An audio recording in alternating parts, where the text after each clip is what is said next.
एक और पोस्टर, एक और आरोप, एक और दावा। यूपी की राजनीति में अक्सर पोस्टर वॉर देखा जाता है। एक पोस्टर अगर भारतीय जनता पार्टी की ओर से लगाया जाता है तो फिर 10 पोस्टर समाजवादी पार्टी की ओर से लगा दिए जाते हैं। दुनिया भर के दावे सियासतदान करते हुए नजर आते हैं, क्योंकि यूपी में 2027 में विधानसभा चुनाव है। ऐसे में हर दल, हर पार्टी, हर नेता, हर कार्यकर्ता लगातार एक्टिव है। लगातार मंथन और चिंतन किया जा रहा है, राजनीति तैयार की जा रही है। लेकिन सवाल यह कि 27 के दंगल में किसका मंगल होगा, इस सवाल का उत्तर तो उत्तर प्रदेश की जनता ही दे पाएगी। लेकिन आज एक बार फिर से पोस्टर को लेकर दोनों दल आमने सामने आ चुके हैं। दरअसल भारतीय जनता पार्टी के तमाम कार्यकर्ता और नेताओं ने समाजवादी पार्टी के मुखिया अखिलेश यादव का पुतला फूंका था। इसके विरोध में समाजवादी पार्टी भी सड़कों पर आ गई है। समाजवादी पार्टी के नेताओं ने इसका पुरजोर विरोध किया है और एक पोस्टर जारी किया गया है। पोस्टर के माध्यम से समाजवादी पार्टी ने यह संदेश देने की कोशिश की है कि पुतला जला के साइकिल की रफ्तार नहीं रोकी जा सकती है। पोस्टर में यह भी लिखा गया है कि अखिलेश तो आंधी है, सरकार को ले जाएगा। पोस्टर के माध्यम से यह भी दावा किया गया है कि 27 के समर में अखिलेश यादव की सरकार बनेगी।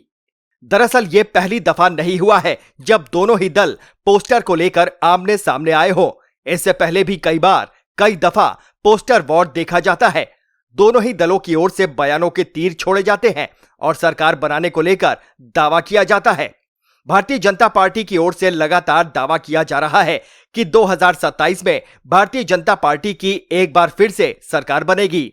तो वहीं दूसरी तरफ समाजवादी पार्टी ने भी अपने इरादे बता दिए हैं कि समाजवादी पार्टी भी महादंगल में लड़ने के लिए पूरी तरीके से तैयार है। बहुजन समाज पार्टी की सुप्रीमो मायावती लगातार मंथन और बैठक करती हुई नजर आती हैं। दरअसल आपको बता दें कि बीते दिनों पूरे देश ने देखा था कि दो बड़े नेताओं में जमकर जुबानी जंग होती है। बयानबाजी के चलते बवाल मचा रहता है। सूबे की सियासत डीएनए पर आकर टिक जाती है। दरअसल पहले तो यह लड़ाई सोशल मीडिया पर थी, लेकिन उसके बाद यह लड़ाई धरातल पर आई।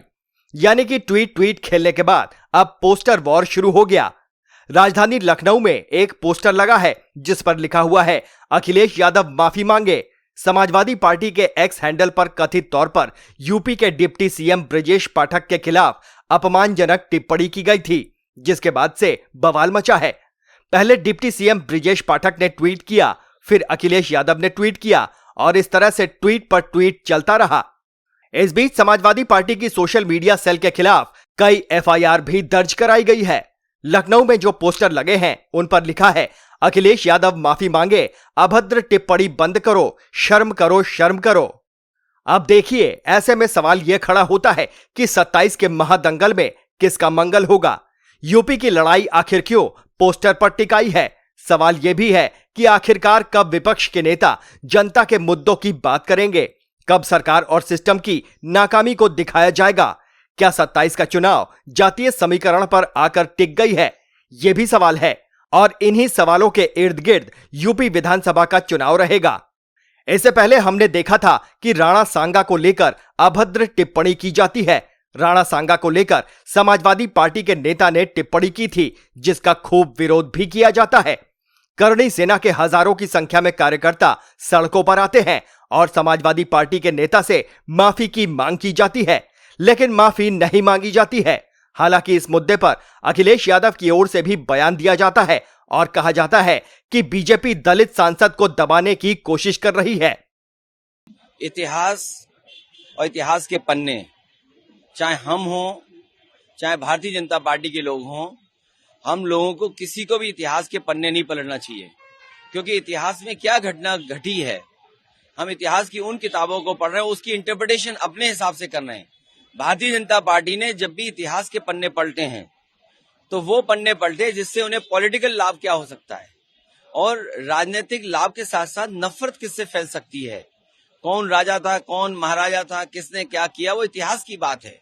आज हम आगे बढ़ने की बात करें और जो रामजिया सुमन जी के साथ घटना हुई है, निंदनीय है, दुखद है।